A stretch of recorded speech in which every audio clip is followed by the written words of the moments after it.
Assalamualaikum warahmatullahi wabarakatuh. Memasuki alam kubur merupakan fase pertama setelah seseorang mengalami kematian. Sebuah alam baru yang disebut alam barzah dan dianggap paling menakutkan saat pertama kali kita terbangun atau sadar bahwa kita telah mati. Seseorang yang sudah mati akan merasa tak percaya jika ia sudah meninggalkan alam fana dan serasa bermimpi ketika di alam kubur.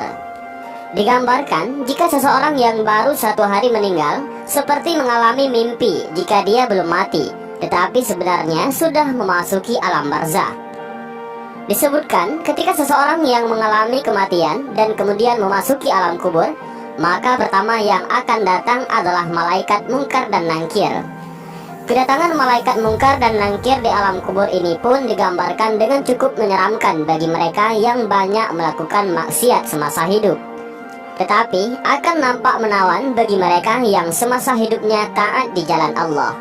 Ketika pertama kali berhadapan dengan manusia di alam kubur, maka ada 6 pertanyaan yang akan diajukan oleh malaikat mungkar dan nangkir. Adapun 6 pertanyaan di alam kubur ini menentukan perjalanan selanjutnya. Apakah dia akan di tempat bersama para nabi, ulama, dan umara di surga, atau justru memasuki neraka dan dihisab terlebih dahulu? Pertanyaan itu adalah yang pertama, man rabbuka, siapa Tuhanmu? Ma dinuka, apa agamamu? Man nabiyuka, siapa nabimu? Ma kitabuka, apa kitabmu? Aina kiblatuka, di mana kiblatmu? Dan yang keenam adalah man ikhwanuka, siapa saudaramu? Benarlah demikian, kehidupan alam barzah atau alam kubur banyak disebutkan dalam Al-Quran dan hadis, serta siksa-siksanya yang tanpa ampun bagi mereka yang berdosa, tetapi akan mendapatkan kelapangan dan ketenangan bagi umat yang beramal saleh. Dan berikut ini adalah hadis Rasulullah SAW yang menggambarkan perjalanan manusia setelah melewati fase kematian. Maka di alam kubur sudah menanti kehidupan baru dan serba asing. Hadis panjang Al-Bara' bin Azib yang diriwayatkan oleh Imam Ahmad dan disahihkan oleh Imam Al-Hakim dan Syekh Albani ini menceritakan perjalanan para manusia di alam kuburnya. Suatu hari kami mengantarkan jenazah salah seorang sahabat Nabi Shallallahu Alaihi Wasallam dari golongan Ansar. Sesampainya di perkuburan, liang lahat masih digali. Maka Rasulullah Shallallahu Alaihi Wasallam pun duduk ataupun menanti. Dan kami juga pun duduk terdiam di sekitarnya, seakan-akan di atas kepala kami ada burung gagak yang hinggap. Rasulullah Shallallahu Alaihi Wasallam memainkan sepotong dahan di tangannya ke tanah. Lalu beliau mengangkat kepalanya seraya bersabda, "Mohonlah perlindungan kepada Allah dari azab kubur." Beliau ulangi perintah ini 2 atau 3 kali. Kemudian beliau Shallallahu Alaihi Wasallam bersabda, "Seandainya seorang yang beriman sudah tidak lagi menginginkan dunia dan telah mengharapkan akhirat ataupun sakratul maut, turunlah dari langit para malaikat yang bermuka cerah secerah sinar matahari. Mereka membawa kain kafan dan wangi-wangian dari surga, lalu duduk di sekeliling mukmin tersebut sejauh mata memandang. Setelah itu, turunlah malaikat pencabut nyawa dan mengambil posisi di arah kepala mukmin tersebut. Malaikat pencabut nyawa itu berkata, 'Wahai nyawa yang mulia, keluarlah engkau untuk menjemput ampunan Allah dan keridhaannya.' Maka nyawa itu dengan mudahnya keluar dari tubuh mukmin tersebut seperti lancarnya air yang mengalir dari mulut sebuah kendil. Lalu nyawa tersebut diambil oleh malaikat pencabut nyawa dan dalam sekejap mata diserahkan kepada para malaikat yang berwajah cerah tadi, lalu dibungkus dengan kafan surga dan diberi wangi-wangian darinya pula, hingga terciumlah bau harum seharum wangi-wangian yang paling harum di muka bumi. Kemudian nyawa yang telah dikafani itu diangkat ke langit. Setiap melewati sekelompok malaikat di langit, mereka bertanya, 'Nyawa siapakah yang amat mulia itu?' 'Ini adalah nyawa Fulan bin Fulan,' jawab para malaikat yang mengawalnya dengan menyebutkan namanya yang terbaik ketika di dunia. Sesampainya di langit dunia, mereka meminta izin untuk memasukinya, lalu diizinkan. Maka seluruh malaikat yang ada di langit itu ikut mengantarnya menuju langit berikutnya, hingga mereka sampai di langit ke-7. Di sanalah Allah berfirman, 'Tulislah nama hambaku ini dalam kitab Illiyin, lalu kembalikanlah ia ke jasadnya di bumi, karena dirinya lah aku ciptakan mereka para manusia, dan kepadanya lah aku akan kembali, serta darinya lah mereka akan kubangkitkan.'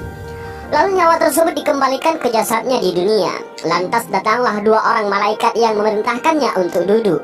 Mereka berdua bertanya, "Siapakah Rabbmu?" "Rabbku adalah Allah," jawabnya. Mereka berdua kembali bertanya, "Apakah agamamu?" "Agamaku Islam," sahutnya. Mereka berdua bertanya lagi, "Siapakah orang yang telah diutus untuk kalian?" "Beliau adalah Rasulullah Shallallahu Alaihi Wasallam," jawabnya. "Dari mana engkau tahu?" tanya mereka berdua. "Aku membaca Al-Quran, lalu aku mengimaninya dan mempercayainya." Tiba-tiba terdengarlah suara dari langit yang menyeru, "Jawaban hambaku benar, maka hemparkanlah surga baginya, berilah dia pakaian darinya, lalu bukakanlah pintu ke arahnya." Maka menghembuslah angin segar dan harumnya surga memasuki kuburannya, lalu kuburannya diluaskan sepanjang mata memandang. Saat itu datanglah seorang pemuda asing yang amat tampan memakai pakaian yang sangat indah dan berbau harum sekali. Seraya berkata, "Bergembiralah, inilah hari yang telah dijanjikan dulu bagimu." Mukmin tadi bertanya, "Siapakah engkau?" "Wajahmu menandakan kebaikan." "Aku adalah amal solehmu," jawabnya. Si mukmin tadi pun berkata, "Wahai Rabbku, segerakanlah datangnya hari kiamat, karena aku ingin bertemu dengan keluarga dan hartaku." Adapun orang kafir, di saat dia dalam keadaan tidak mengharapkan akhirat dan masih menginginkan dunia, turunlah dari langit malaikat yang bermuka hitam sambil membawa kain mori kasar. Lalu mereka duduk di sekelilingnya. Saat itu turunlah malaikat pencabut nyawa dan duduk di arah kepalanya seraya berkata, "Wahai nyawa yang hina, keluarlah dan jemputlah kemurkaan dan kemarahan Allah." Maka nyawa orang kafir tadi berlarian di sekujur tubuhnya. Maka malaikat pencabut nyawa tadi mencabut nyawa tersebut dengan paksa, sebagaimana seseorang yang menarik besi beruji yang menempel di kapas basah. Begitu nyawa tersebut sudah berada di tangan malaikat pencabut nyawa, sekejap mata diambil oleh para malaikat bermuka hitam yang ada di sekelilingnya. Lalu nyawa tadi segera dibungkus dengan kain mori kasar. Tiba-tiba terciumlah bau busuk sebusuk bangkai yang paling busuk di muka bumi. Lalu nyawa tadi dibawa ke langit. Setiap mereka melewati segerombolan malaikat, mereka selalu ditanya, "Nyawa siapakah yang amat hina ini?" "Ini adalah nyawa Fulan bin Fulan," jawab mereka dengan namanya yang terburuk ketika di dunia. Sesampainya di langit dunia, mereka minta izin untuk memasukinya, namun tidak diizinkan. Rasulullah Shallallahu Alaihi Wasallam membacakan firman Allah Subhanahu Wa Taala, "Tidak akan dibukakan bagi mereka, orang-orang kafir, pintu-pintu langit, dan mereka tidak akan masuk surga sampai seandainya unta bisa memasuki lubang jarum sekalipun." Al-Quran Surah Al-A'raf ayat 40. Saat itu Allah berfirman, "Tulislah namanya di dalam sijin di bawah bumi." Kemudian nyawa itu dicampakkan dengan hina. Rasulullah Shallallahu Alaihi Wasallam membacakan firman Allah Ta'ala, "Barang siapa mempersekutukan sesuatu dengan Allah, maka adalah ia seolah-olah jatuh dari langit lalu disambar oleh burung, atau diterbangkan angin ke tempat yang jauh." Al-Quran Surah Al-Hajj ayat 31. Kemudian nyawa tadi dikembalikan ke jasadnya, hingga datanglah dua orang malaikat yang menundukkannya seraya bertanya, "Siapakah Rabbmu?" "Aku tidak tahu," jawabnya. Mereka berdua kembali bertanya, "Apakah agamamu?" "Aku tidak tahu," sahutnya. Mereka berdua bertanya lagi, "Siapakah orang yang telah diutus untuk kalian?" "Aku tidak tahu," jawabnya. Saat itu terdengar seruan dari langit, "Hambaku telah berdusta, hamparkanlah neraka baginya dan bukakan pintu ke arahnya." Maka hawa panas dan bau busuk neraka pun bertiup ke dalam kuburannya.